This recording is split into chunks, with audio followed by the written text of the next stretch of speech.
Frequency Podcast Network. Stories that matter, podcasts that resonate.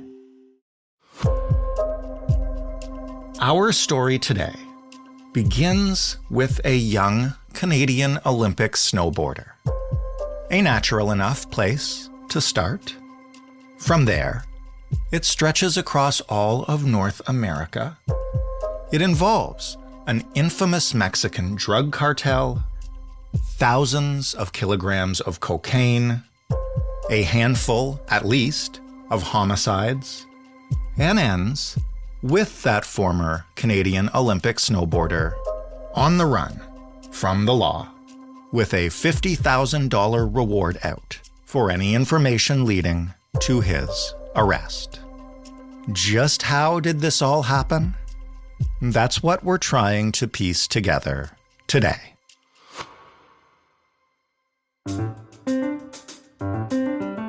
I'm Jordan Heath Rawlings. This is The Big Story. Calvi Leon is a general assignment reporter for the Toronto Star, where she covers a lot of crime, including this fascinating tale. Hello, Calvi. Hi, thanks for having me. Thank you for making time to walk us through this, because it's really interesting. Definitely. Interesting to say the least. It's quite the story. Maybe right off the bat, I will just say you're going to hear the term allegedly a lot today, because we are discussing a lot of charges that have not yet been proven in court, though they do come from very high levels of various police departments. But that's all to set the stage, and maybe we will just start. Before all of that, at the beginning, how might people know Ryan James Wedding 20 years ago? Who was he? Yeah, so Ryan James Wedding was one of the youngest members, if not the youngest member, of Canada's Olympic snowboarding team in the early 2000s, late 90s. So he competed in the 2002 Salt Lake City Games. He had finished 24th in that 2002 Games. We know he didn't compete internationally after that. And from there, I don't believe he continued to train with the team either. And so before we get into everything that we know or suspect or allege that happened in the next few years there, maybe just fast forward right to now and why we're talking to you. What is he known for now? Who is he today?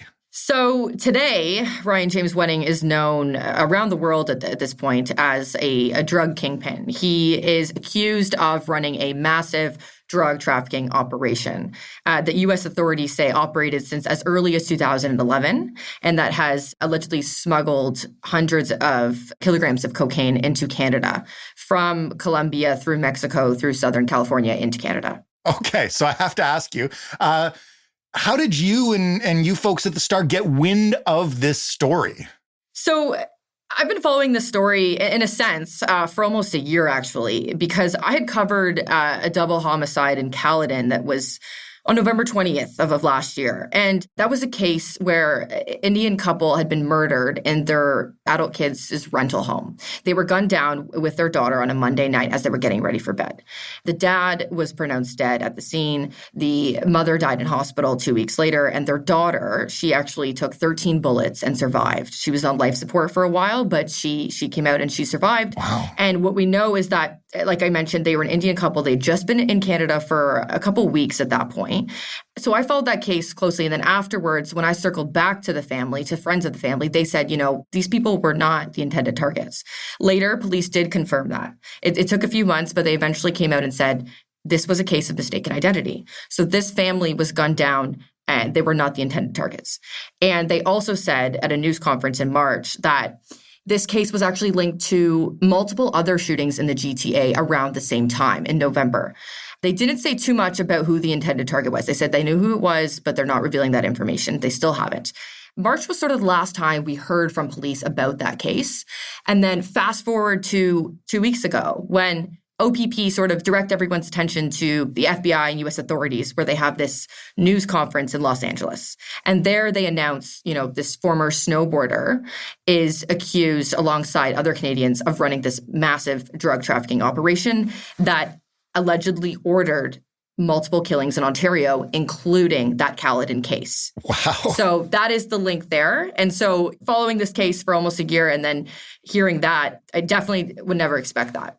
Just as we get into the story, can you maybe give us a sense of the sources you're using to tell the historical part of it? Like, how do we know about what happened with Ryan James' wedding and others over the past 20 years until we walk up to that Caledon murder? Yeah, absolutely. So quite frankly, the best sources for this story are the court documents from U.S. authorities. We all, as a Canadian journalist, I'm sure like most people can appreciate that the U.S. system is a lot more transparent, a lot more open. And so having these court documents and kind of outlining a lot of these allegations and how investigators cracked down on Ryan James' wedding and the other Canadians who are involved with this operation, that is really helpful. That has helped us tell this story, and it's continuing to help us kind of fill in the gaps, or at least try to.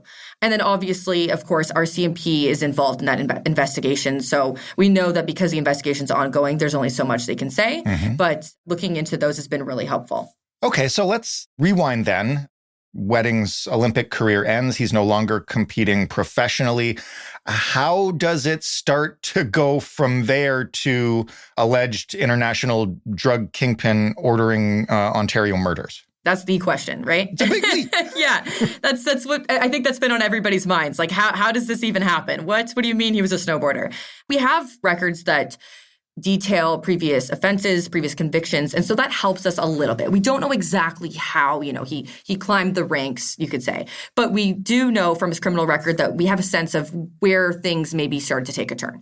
So we know that his criminal record dates back to a few years after his Olympic debut. So it wasn't long after. One of the first, alleged offenses, you could say, is that in 2006, he was actually named on a search warrant for a property in BC that was suspected of conducting an illegal marijuana grow-op, but he was never charged in that. And then in 2008 is sort of when we get the first glimpse of how this guy got involved in international drug trafficking, because he had flown from British Columbia, from Vancouver, to Los Angeles to meet a buyer who was, in fact, a government agent. And he and two others who he was with, they'd purchased cocaine from that man, and they were arrested there. And then in 2010, so he was already serving a sentence, but in 2010, he was actually sentenced to 4 years. But because he was already serving some time, he ended up being released at the end of 2011. And so he was convicted in 2010 of conspiracy to distribute cocaine.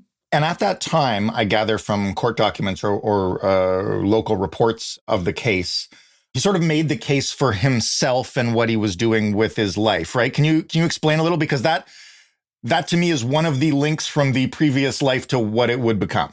Yes, exactly. So at that sentencing, we know from court docs, from the transcript of that sentencing, that he made many remarks there to the judge, to the court. And some of the things that he spoke about was the fact that he was an athlete, that he had mentored young kids, that he volunteered his time, that he was going down the wrong path. And he actually said, like, I knew this was wrong and I did it anyway. Like, that was one of the things that really stuck out to me. And another thing he spoke about was he talked about his time in prison. And he said, I've heard firsthand what drugs does to people, how it ruins people's lives. And I don't want to be part of that, is what he told the judge. He also asked, he asked the judge for a second chance. He said, I'm an athlete, and in snowboarding, we're taught, and what I do, we're taught not to ask for a second chance, but here I am asking for one. In a way, it's like foreshadowing, actually, right. You could say. Just kind of him talking about not wanting to be involved with that, and now here he is, the face of this large organization. And so shortly after that, he is declared time served and released. And what happens then? So we don't know exactly if or when he went back to Canada, but we know that a few years after that, so in 2015, he was named as part of a large investigation called Project Harrington. And that was by the RCMP, and it was into drug trafficking. And that probe uncovered several plots to smuggle drugs into Canada. And there was a warrant for Wedding's arrest, but it's unclear if he was ever actually arrested. And we didn't really hear about Wedding until this indictment that was announced 2 weeks ago. So, I mean, beyond the allegation of the organization and allegations of murder and that kind of stuff, what do we actually know about how the drug trafficking operation allegedly worked, like, practically on the ground. Yeah. So, I mean, it was a full network, right? Like they had Clark and Wedding allegedly at the top, kind of guiding it all. That they had these two men who were accused of actually running the transportation network, specifically from Southern California into Ontario. And then they had dispatchers. They had truckers who were based in Ontario, you could say. And so that's sort of how the network actually operated. And it's interesting because the court documents share a lot about how they communicated with each other. And they used an encrypted messaging app. And they also used sort of like a coded language. And we also know that they had nicknames, right? Like they communicated, obviously not using their real names. And so it was quite the organization. And it's something that also that we're looking into a little bit more in terms of how it actually worked and then how investigators were able to kind of get, we know that they had a confidential source and how they were able to get in there at that point because they started investigating them in January with that confidential source involved. Where do we start getting into homicides and that kind of stuff? Like at some point, this starts showing up on the radar, right? Or is it really not until this mistaken identity case? So again, that's one of the things that is not quite clear right now. So something that I'm looking into that I'm curious about is the fact that we know the Caledon murders happened in November 2023. And we know that authorities said, at least for this investigation into Wedding and his alleged operation, that happened in January, started in January. So there's a bit of a disconnect in terms of what actually prompted this investigation. Was it those Caledon murders and who informed who? And so that's something that we're trying to figure out. But we do know that there were two other homicides that have been connected to Wedding and his operation. So one of those is in Niagara, and it was a young man who police say was involved with international drug trafficking. So he was killed in April. And then we also know of another homicide of a Brampton man. And we know a little bit more about the Niagara murder because of additional court documents that were released actually here in Toronto in relation to an extradition hearing for some of the men accused in the operation. And so one of the alleged co-leaders of the operation, Andrew Clark, also a Canadian, he was working with a hitman, you could say, a 23-year-old from North York. We know this from the court documents, but they had directed the killing of this Niagara man. And we know from the court documents actually that shares quite a lot of communication between the two, including a conversation where Clark sends this hitman, allegedly, his name is Malik Cunningham. So Clark sends him a list of targets, a hit list, if you will.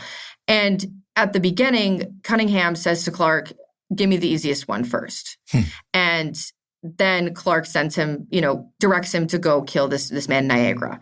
And I don't have the exact quote in front of me. I'll paraphrase, but he says, blow this guy's top off. And so it's quite staggering, these text messages, right, that we're seeing from these documents.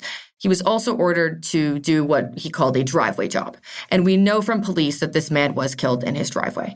And so that kind of shares a little bit of insight about how this came about. And then we also know that hitman was arrested a few weeks later because police were able to track his vehicle and they conducted a traffic stop and then they arrested him and took him to custody.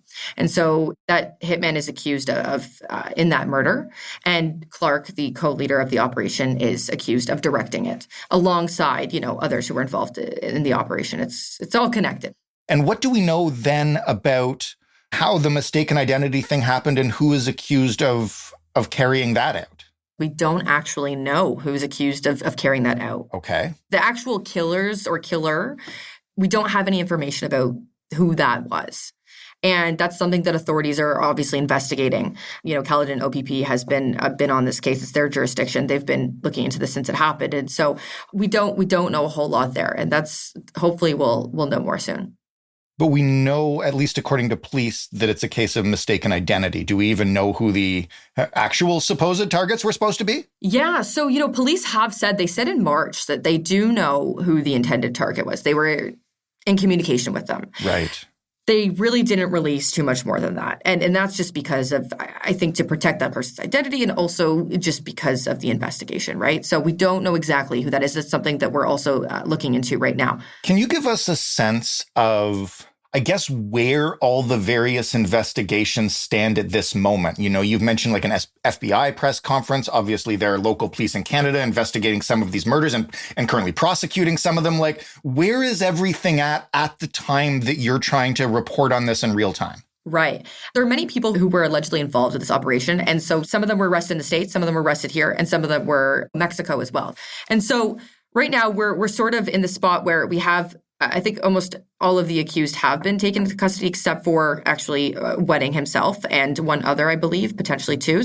And so here in Toronto, for example, there are 4 men who are awaiting an extradition hearing. And then that's sort of the same deal with Andrew Clark, one of the alleged co-leaders of the operation. He was arrested in Mexico earlier this month. And Wedding was believed to have been living in Mexico. We don't know exactly if he was with Andrew Clark or not, but they were both living in Mexico under the protection, actually, of a cartel they were working with, the Sinaloa cartel. That is, if I'm not mistaken, and I am a lay person here, that's a big drug cartel, like a very notorious Mexican drug cartel. Exactly. Like RCMP has said that they're working with Mexican cartels, and we do know from the FBI that it is that notorious cartel, which is very well known, like you say. Andrew Clark and Wedding were believed to have been living under the protection of that cartel in Mexico. Andrew Clark was arrested in Mexico earlier this month. Wedding is still at large. There's a $50,000 reward out for information leading to his arrest. We know from the FBI that he's believed to still be south of the border, whether that be in Mexico or Latin America. We don't know exactly where, but they said that that's where he's believed to be currently and that he's still at large. And so right now there's a couple different moving parts. We know that there's extradition hearings, which can take a while. It might be a long time. And especially if any of the accused end up fighting it, right? We know that in other cases from what we've seen in the past, that can take years. So it really just, it depends on how that plays out. And then obviously investigators are searching for Wedding. We know that RCMP is obviously working with U.S. authorities. What that actually looks like on the ground, we don't know too much about. But obviously that is a priority for them. And I think we'll all be immediately informed when and if that does happen, if he is arrested. And if you've seen Ryan James Wedding, contact the FBI. Or RCMP, I mean, anyone, really. I think at this point, they're all looking into it. Calvi, thank you so much for this. A fascinating story, and good luck following it. Yeah, thank you so much for having me on. I appreciate it. Calvi Leon, reporting for the Toronto Star. That was The Big Story. For more from us, you can head to thebigstorypodcast.ca. You can always shoot us feedback by emailing us. hello@thebigstorypodcast.ca is the address. Or by calling us on the phone and leaving a voicemail. 416-935-5935 is that number. The Big Story is in your favorite podcast player and on your favorite smart speaker when you ask it to play The Big Story podcast. I'm Jordan Heath Rawlings. Thank you for listening. We'll talk tomorrow.